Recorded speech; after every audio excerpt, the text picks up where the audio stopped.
어느 교회 권사님이 앵무새 한 마리를 사왔답니다. 뭘 사와요?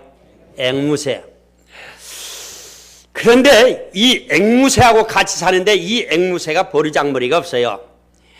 종전에 어떤 사람이 길렀는데 그 집에서 길이 좀 잘못 든 것 같아요. 그래서 사람이 누가 문 열고 들어오기만 오면 안녕하세요, 반갑습니다, 어서 오세요 이렇게 하면 좋은데 이 앵무새는 그게 아니야. 칵 죽어버렸으면 좋겠네. 칵 죽어버렸으면 좋겠네. 두 식구 이놈의 앵무새가 그렇게 한단 말이죠. 아마 전에 살던 집에서 이 부부가 맨날 죽었으면 좋겠다고 싸웠던 모양이요. 그러니까 이 권사님이 속이 상했단 말이죠. 그런데 어느 날 목사님이 사모님과 신방을 왔어요. 신방을 딱 왔으면 목사님 어서 오세요, 얼마나 좋겠어요. 그런데 뭐라고 그래요? 칵 죽었으면 좋겠네. 칵 죽어봤으면 좋겠네. 그러니까 목사님이 깜짝 놀랐어. 그러니까 권사님도 너무 우환해가지고 아이고 목사님, 제가 얼마 전에 앵무새 한 마리를 사왔는데 이것이 이렇게 버리장머리가 없어서 문 열고 누가 들어오기만 하면 콱 죽어버렸으면 좋겠네. 맨날 이래요. 죄송해요. 그러니까 목사님이 가만히 생각을 하니까 괜찮다고 우리 집에도 앵무새가 한 마리 있는데 우리 집에 있는 앵무새는 아주 은혜가 충만한 앵무새여서 우리 집에 있는 앵무새는 아멘 할렐루야 그런 앵무새라고 그랬어요. 그래서 이 앵무새를 다 권사님 앵무새 장에다 넣어놓으면은 이 버리장머리 없는 앵무새가 닮아가지고 아주 은혜가 충만할 거라고 그랬어요. 그래서 목사님이 그 앵무새를 빌려줬어요. 그래서 함께 딱 권사님 집 앵무새하고 같이 살게 했어요. 그래서 이제 며칠 지난 뒤에 이제 목사님이 궁금해요, 안 궁금해요? 궁금해서. 그래서 탁 어떻게 변했을까 하고 탁 문을 열고 들어갔더니 권사님 집 앵무새가 콱 죽어버렸으면 좋겠네. 콱 죽어버렸으면 좋겠네. 그러니까 목사님이 드린 앵무새가 아멘 할렐루야.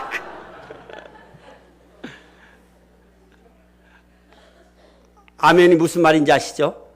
동감입니다. 나도 그렇게 그랬으면 좋겠습니다. 그 말이요. 그러니까 주인 목사님이 하는데 콱 죽었으면 좋겠다 그런 말이요. 이건 누군가가 웃기 위해서 지어낸 말일 것입니다. 사람 살기가 각박하고 살벌한 이 세상을 살아갈 때 사람이 웃으면서 산다고 하는 것은 대단히 중요한 일입니다. 화내고 성질내고 원망하고 불평하고 얼굴 찡그리고 인상 쓰면서 사는 사람은 그 사람도 고달프고 힘들고 함께 사는 사람도 고달프고 힘든 겁니다. 그런 사람이 회사에 있으면 그 회사 직원들이 힘든 겁니다. 그리고 그런 사람이 가정에 있으면 가정이 다 힘들고 어려운 겁니다. 왜 이 시대에 가출 소년들이 그렇게 많습니까? 집에서 맨날 어머니 아버지 싸우고 다투고 집에서 있을 수가 없기 때문에 어린 자식들이 가출하는 겁니다. 왜 아내가 가출합니까? 남편이 잘해주면 가출하겠습니까? 왜 남편이 가출합니까? 아내가 잘해주면 가출하겠습니까? 여러분, 이 시대는 이런 사람들이 너무나 많습니다. 성경에 보면 잠언에 보면 이런 말씀이 있습니다. 한번 따라합시다. 성내는 여인과 함께 사는 것보다 광야에서 혼자 사는 것이 나으니라. 성내는 여인 그랬는데 사실 여자만은 아니에요. 성내는 남자, 남편, 아내 다 통하는 거예요. 성내는 사람과 함께 사느니 광야에서 혼자 사는 것이 낫다. 여러분, 광야가 어떤 것이? 광야 못 사는 곳입니다. 먹을 것도 없고 입을 것도 없고 살 수가 없는 곳이 광야입니다. 그런데 다투는 사람과 함께 사느니 차라리 살기 힘들고 어렵지만 그런 광야에서 혼자 사는 것이 더 낫다고 말이죠. 이것은 다툰다고 하는 거, 싸운 거, 성질내고 화내고 얼굴 인상 쓰고 찡그리는 거, 이것은 정말로 인생 살기가 힘들다 그런 말이에요. 그러나 항상 웃고 기뻐하고 즐거운 마음으로 행복한 마음으로 이렇게 사는 사람은 그런 가정은 행복한 가정이요 복된 가정인 줄로 믿으시기를 바랍니다. 먹고 입고 마실 것이 없을지라도 세상에 명예권세가 없을지라도 집안에서 웃음이 있다고 한다면 기쁨이 있다고 한다면 그것이 하나님 안에서 행복한 것입니다. 여러분, 그래서 요즘에 직장에 들어갈 때도 유머 있는 사람, 잘 웃기는 사람, 이런 사람들이 점수가 많대요. 그러니까 딱 면접을 볼 때 그냥 심사위원을 딱 멋지게 웃겨버리면, 아까 그 누구 면접 보거든 앵무새 얘기 한번 하세요. 웃기면 점수가 막, 그런 사람이 회사에 들어오면 기쁨이 있으니까. 직원들 가운데도 기쁨이 있고. 여러분, 이렇게 남을 웃기고 기쁨으로 사는 사람을 싫어하는 사람은 없습니다. 그러나 성질내고 화내고 그러는 사람을 좋아하는 사람이 또 없는 겁니다. 요즘 아가씨들 남자친구, 어떤 남자친구를 좋아해요? 잘 웃겨주는 사람을 좋아한대요. 맨날 만나면 그냥 구박하고 그러면 누가 좋아하겠어요? 그래서 텔레비전에서도 개그맨들이 인기가 많습니다. 웃기는 사람들. 이런 사람들은 매주에 막 여기저기 텔레비전, 저 텔레비전 나와가지고 돈도 엄청나게 많이 버는 거예요. 탤런트보다 더 많이 버는 거예요, 이 사람들이. 인기가 많아. 그래가지고 탤런트는 인기가 많아, 이 개그맨들은 인기가 많아가지고요, 여자들도 다 이쁜 여자들하고 결혼해요. 개그맨들 보세요. 그분이 다 이쁩니다. 남희석이라고 하는 사람이 있어요. 하회탈같이 생겼어요. 탈같이. 그런데 그 부인이 누군지 알아요? 치과 원장입니다. 치과계의 이효리라고 불린대요. 그렇게 이쁘고 돈도 잘 벌고 병원 중에 치과가 최고잖아요. 왜요? 잘 웃기니까. 썩내면 가꿨어요. 제가 사진 하나 보여드릴게요. 이 사람 누구요? 잘생겼어, 못생겼어? 아주 못생겼어. 대한민국 3대 추남이래요. 조영남이하고 나훈아하고 이 사람하고. 그런데 그 부인이 누군지 압니까? 예, 너무나 아름답잖아요. 서정입니다. 모델이고 탤런트였습니다. 서정이 19살 때 결혼했습니다. 이 사람하고. 근데 내가 이 사람의 간역을 쫙 읽어봤어요. 서정이. 믿음이 얼마나 훌륭한지 몰라요. 학교 다닐 때부터 새벽 예배 다니고 기도해 다니고 막 이랬던 사람이에요. 남편을 목사 만들기 위해서 기도했는데 목사 됐습니다. 지금 서울 청담동에 솔라그라티아라고 하는 교회입니다. 오직 은혜로라고 하는 교회예요. 그런데 왜 결혼을 하게 됐느냐? 그 써놨더라고요. 19살 때니까 대학을 못 갔어요. 내가 다 공부시켜주다. 그때는 서세원이가 한국 개그의 1등이었습니다. 내가 공부 다 시켜줄게. 교회 잘 다니고 믿음 좋다는 것을 하고 천국은 다 네 거다. 그랬대. 지가 무슨 또 너 원하는 대로 헌금해라. 따라 원하는 대로 헌금해라. 그런 남편이 누가 있겠어요? 너 원하는 대로 헌금해라. 또 색색의 핸드백 내가 다 사줄게. 사실 웃기는 얘기거든, 이런 얘기. 그런데 역경이 너무너무 많았습니다. 서세원이가 영화 한다고 망하고 뭐 한다고 망하고 그래가지고 그냥 어려움이 너무 다 많이 당합니다. 그런데 결국은 기도하고 그래서 미국에서 신학을 공부하고 목사님이 됐습니다. 목사님이 돼가지고 그 사람이 아주 지금 목회를 잘 하고 있습니다. 그런데 한번 읽어보겠어요. 시작.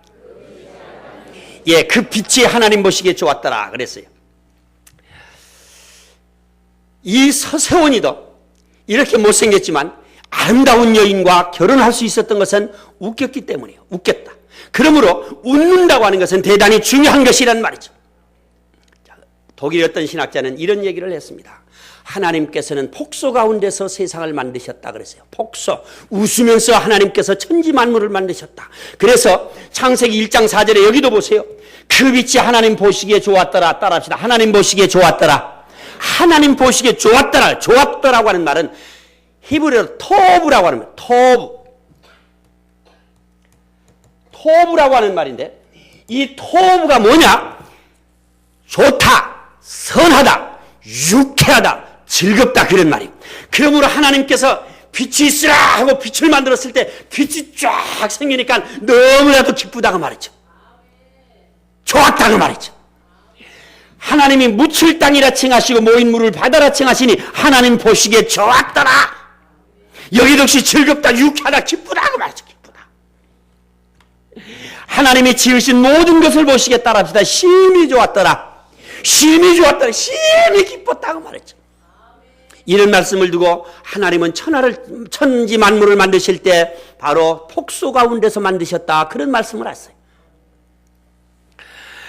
자, 성경에 보세요. 하나님은 얼마나 기뻐하시고 얼마나 좋아하시는 분인지 몰라요. 한번 읽어보겠어요. 시작.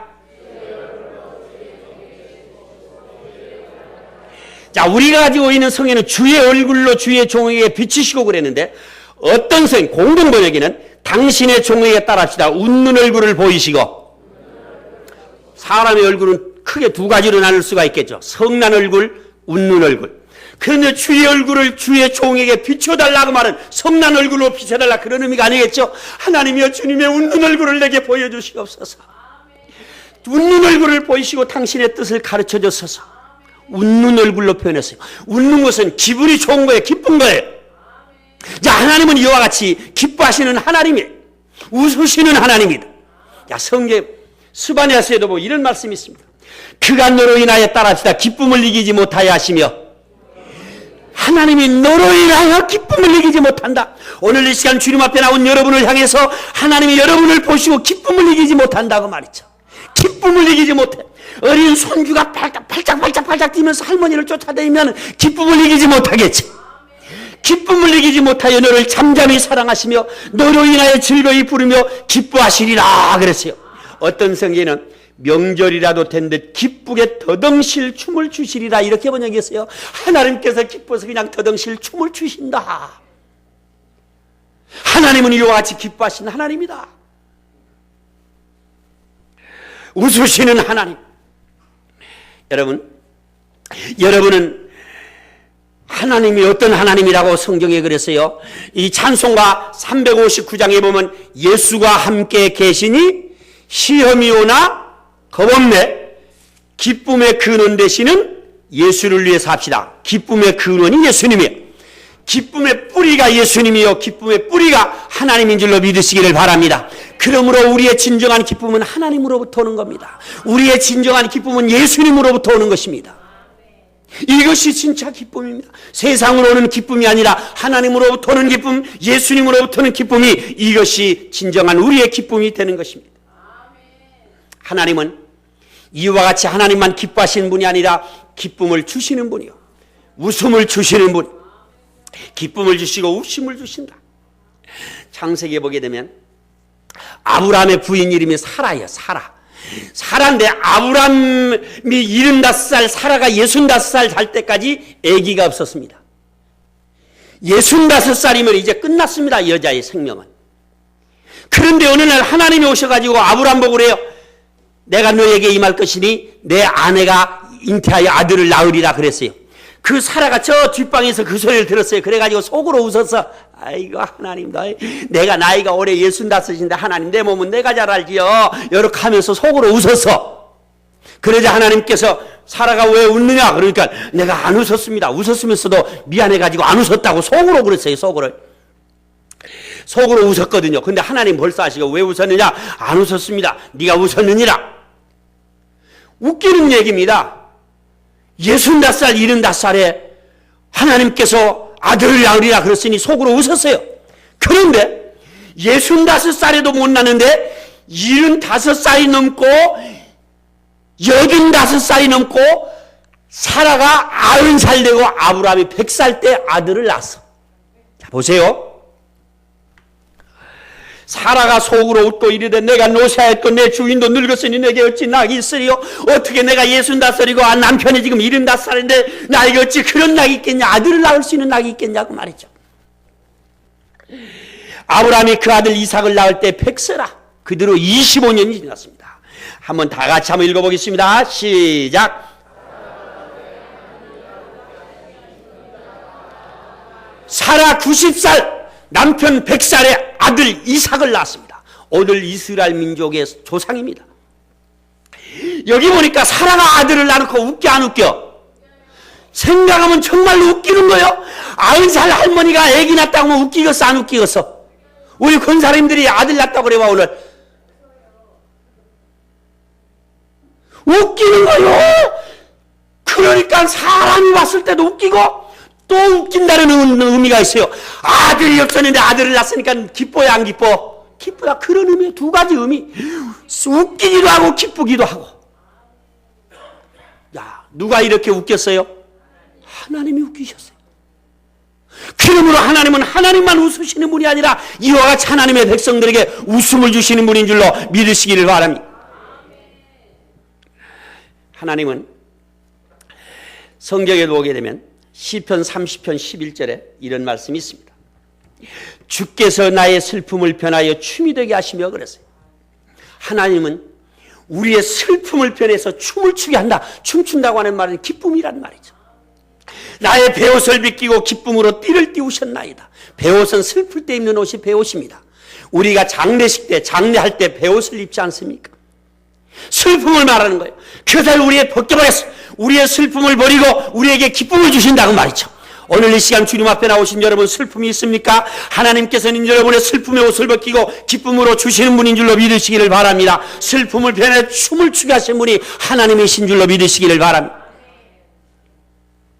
누가복음 10장 1절부터 보면 예수님께서 12명의 제자와 그리고 70명의 다른 제자들을 불러가지고 2명씩 큰 마을로 보냈습니다. 그래서 말씀을 전하게 했습니다. 그리고 능력을 주셨습니다. 그러자 이 제자들이 동네마다 돌아다니면서 그냥 말씀을 전하고 그러면서 무슨 일이 일어나느냐? 기적이 일어났어요. 주님께서 기적을 베풀게 하셨어요. 능력을 주셨어요. 그래가지고 그들이 막 돌아와서 예수님께 보고합니다. 예수님 우리가 방에 갔더니 그들 마을에 갔더니 그냥 그들이 병든 자가 예수님의 이름으로 낫고 귀신들이 예수님의 이름으로 낫고 기적이 막 일어났습니다. 여러분 생각을 해보십시오. 예수님의 이름으로 병든 자가 낫고 예수님의 이름으로 귀신이 나가고 그랬을 때 얼마나 제자들이 기뻐했겠어요. 너무나도 자랑스럽다고 말이죠. 그래서 예수님한테 와서 이걸 자랑했습니다. 예수님 우리가 마을에 가서 병든 자를 예수님의 명언들이 물러갔습니다. 귀신들이 떠나갔습니다. 막 자랑을 했어요. 그랬더니 예수님께서 뭐라고 그러셨어요? 자, 귀신들도 우리에게 항복하라이다. 자, 읽어보겠습니다. 시작.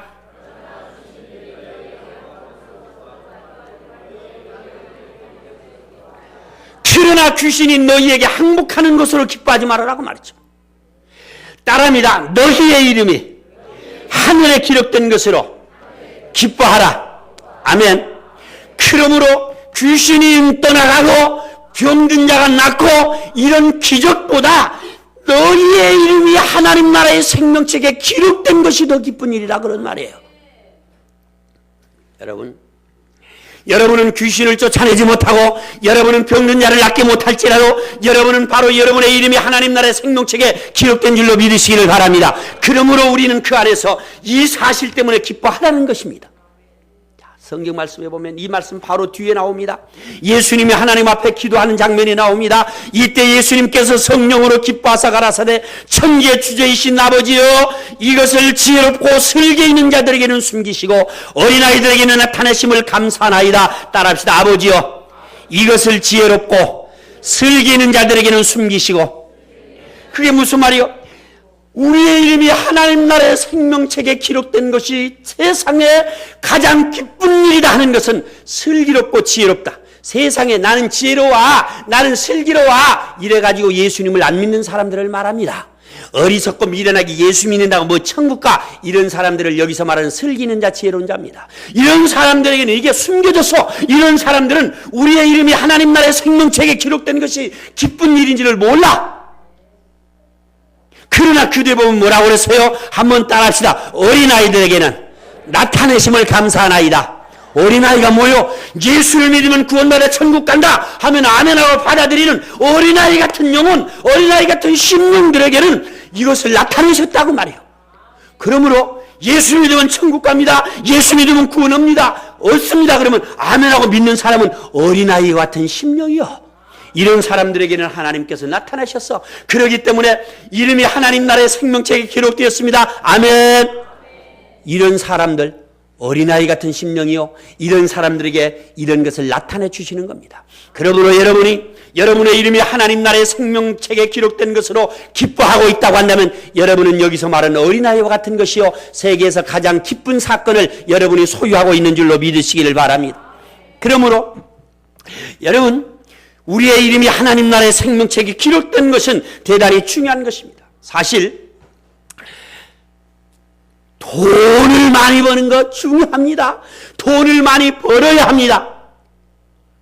그러나 그것도 좋은 일이지만 더 기쁜 일이 뭐냐? 하나님 나라의 생명책의 이름이 기록된 것입니다.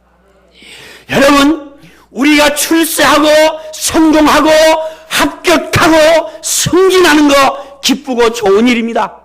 그러나 그것보다도 우리의 이름이 하나님 나라 생명책에, 여러분의 이름이 하나님 나라의 생명책에 기록된 이 사실이 더 기쁜 일인 줄로 믿으시기를 바랍니다. 너희가 예수의 이름으로 구원받아 하나님 나라 자녀가 되었다. 너희가 예수님의 자녀가 되었다. 천국에 들어가게 되었다. 이것이 진짜 기뻐한 일이라는 말입니다. 그러므로 예수님이 있는 사람들은 세상 일이 어떠든지 한번 따라합니다. 세상 일이야 어떠하든지 기뻐할 조건은 가지고 있다. 믿으시고 하면, 그러므로 예수 믿는 사람은 비록 병이 들었을지라도, 병든 것은 괴롭고 고통스럽고 아프고 슬픈 겁니다. 그러나 근본적으로 기뻐해야 할 조건, 하나님 나라의 생명책에 기록된 기뻐해야 할 조건은 그대로 가지고 있는 거예요. 우리가 사업에 실패하고 세상에 빚이 많고 세상에 하는 일이 안 되어도 그것은 슬픈 일이지만, 그러나 기뻐해야 할 조건인 하나님 나라의 생명책에 기록된 기뻐해야 할 조건은 가지고 있다고 말해요. 여러분, 그러므로 범사에 감사하라, 내가 다시 말하노니 기뻐하라 하는 말씀이 여기에서 나오는 겁니다. 중요한 것은 하나님 나라의 생명책에 우리의 이름이 기록되어야 한다는 겁니다. 어떻게 하면 하나님 나라의 생명책에 우리의 이름이 기록될까요? 우리가 아이가 태어나면 호적에 올리면 됩니다. 동사무소 하면 누구누구 결혼했는데 아들 낳습니다 하면 올려주는 겁니다. 간단합니다. 그러나 하나님의 생명책에는 내 이름 올려주세요 해서 되는 게 아닙니다. 어떻게 해야 될까요? 자, 읽어보겠습니다. 시작. 다 같이 한번 크게 따라 합시다. 주의 이름을 부르는 자는 구원을 얻으리라. 예수 이름을 부르는 자는 구원을 얻는다 그랬어요. 그러므로 예수의 이름을 불러야 돼. 그러면 예수의 이름을 부른다는 뭐예요? 믿음은 주의 이름을 부르는 거예요. 믿음을 믿어야 구원받는다, 우리가 그렇게 배웠어요. 믿음이라고 하는 건 뭐예요? 믿으면 예수의 이름을 부르는 겁니다. 자, 보세요. 저희가 믿지 아니하는 일을 어찌 부르리요 그래요. 그러므로 예수의 이름을 부르려면 어떻게 해야 부를 수 있어요? 믿어야 부르는 겁니다. 믿지 않고는 부를 수 없는 거예요. 공산당이 총 들고 예수 이름 불러, 예수 이렇게 부를 수는 있습니다. 그러나 믿음의 부름이 아닙니다. 예수의 이름을 믿지 않은 일을 어찌 부를게는, 믿어야 그 이름을 부를 수 있습니다. 그 다음에 두 번째, 듣지 못하는 일을 어찌 믿겠느냐? 들어야 믿지, 들어야 믿어. 예수 믿어야 들어야 믿을 것 아니요. 예수가 하나님의 아들이요 구원자요 그리스도다. 예수를 믿으면 천국 간다. 예수를 믿어라. 이렇게 전했을 때 그 말을 들어야 믿는 거예요. 그러므로 전해야 되죠. 그래 보세요. 전파하는 이가 어찌 들으리요. 그러므로 누군가가 전파해 줘야 돼요. 전파해줘. 그러면 들어야 돼요. 듣고 믿어요. 믿으면 부르게 되는 거예요. 그러므로 주의 이름을 부르는 자는 구원을 얻으리라. 그 말은 믿는다는 말과 같은 의미입니다.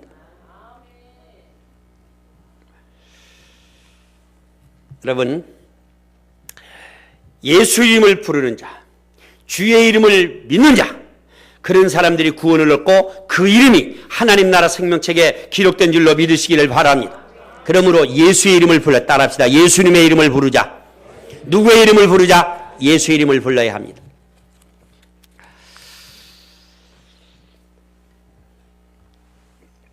이 사람 김소월이라고 하는 사람입니다. 시인입니다. 학교 교과서에 제일 많이 나온 사람이 김소월입니다. 1902년도 평안북도에서 태어난 사람입니다. 그 아버지는 일제시대 때 철도를 노는 노무자들에게 맞아서 정신병자가 들어서 죽습니다. 그래서 할아버지 손에 삽니다. 그 할아버지는 큰 대농이고 그리고 광산을 경영하기도 했습니다. 이 사람은 유명한 오산학교 이승훈 장로를 만납니다. 그곳에서 신앙을 배웁니다. 그리고 서울에 있는 배제 고등학교를 졸업합니다. 도쿄대학을 다니다가 그해 가을에 관동 대지진이 일어나서 귀국합니다. 이 사람이 지은 시가 대단히 많습니다. 4, 5년 동안에 154개 시를 짓습니다. 발견된 것만 그겁니다. 하나의 시를 짓는데도 굉장히 어려운데 천재입니다. 그래서 이 사람은 신동이라고 불리기도 하고 천재라고도 불리기고 시험 보면 대부분 만점을 받아서 만점이라고도 불립니다. 그런데 진달래꽃, 엄마의 누나야, 강변살자, 산유화 이와 같은 시들을 만들게 됩니다. 그런데 1916년 14살 때 할아버지의 친구의 손녀 바로 오순이라고 이 친구 손녀 홍단실과 결혼을 합니다. 14살에. 그런데 그 이전에 이 오순이라고 하는 같은 마을에 있는 처녀하고 사랑을 합니다. 그런데 자기들끼리 사랑한다고 해서 되는 게 아닙니다. 바로 이 홍단실의 친구의 손녀, 할아버지 친구의 손녀 홍단실, 이 가문이 굉장한 가문입니다. 그래서 그 가문과 결혼을 하게 되죠. 그러므로 사랑했던 여인과 헤어지게 되는 겁니다. 그런데 이 오수는 결혼한 뒤, 이 김소월이 결혼한 뒤 2년 후에 다른 데로 시집을 갑니다. 시집을 가서 남편의 학대와 의처증 때문에 바로 25살에 죽습니다. 오순이 첫사랑이 죽습니다. 그런데 빼빼 말라 죽었다고 그래요. 그래서 이 김소월을 잊지 못한 상사병으로 죽었다. 그렇게 기록되어 있습니다.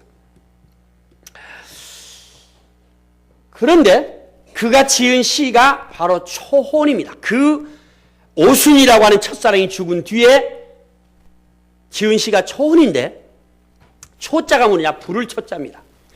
혼자는 홀령 혼자 혹은 넉 혼자입니다. 초혼이 뭐예요? 사람이 죽으면 가까이 지냈던 사람이 그 사람의 이름을 부르면서 혼을 부른 겁니다. 혼을. 돌아가지 말아라. 가지 말아라. 다시 돌아와서 살라. 그런 소망을 가지고 부르는 겁니다.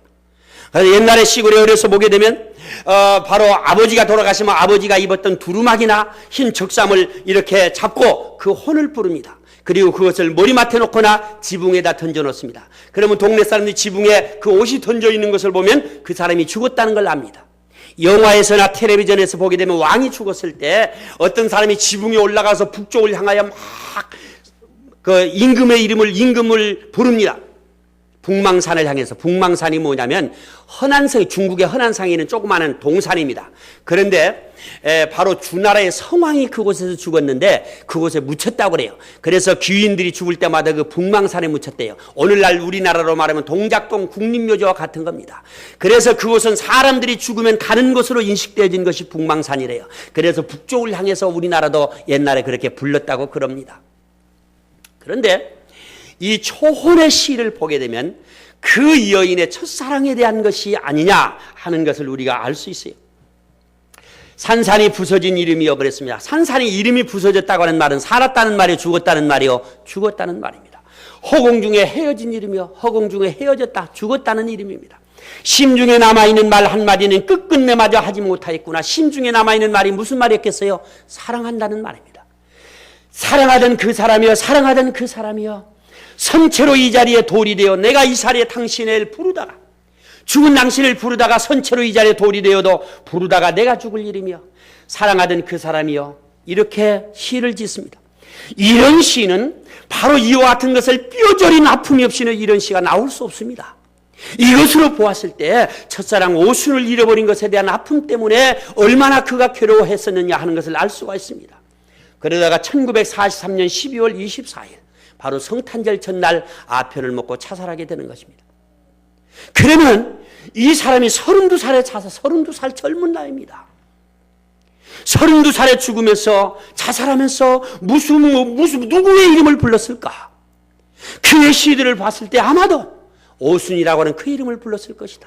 이미 죽은 그 이름. 그 외에도 그가 지은 시들이 대단히 많습니다. 그 시들에도 보면 못 잊어라는 시가 있습니다. 못 잊어 생각이 나겠지요. 그런대로 한 세상 지내시고요. 사노라면 잊힐 날 있으리이다. 못 잊어 생각이 나겠지요. 그런대로 세월만 가시구려. 못 잊어도 더러는 잊혀오리다. 그 외에도 나복이 엮고 가실 때는 그런 유명한 시들이 많습니다.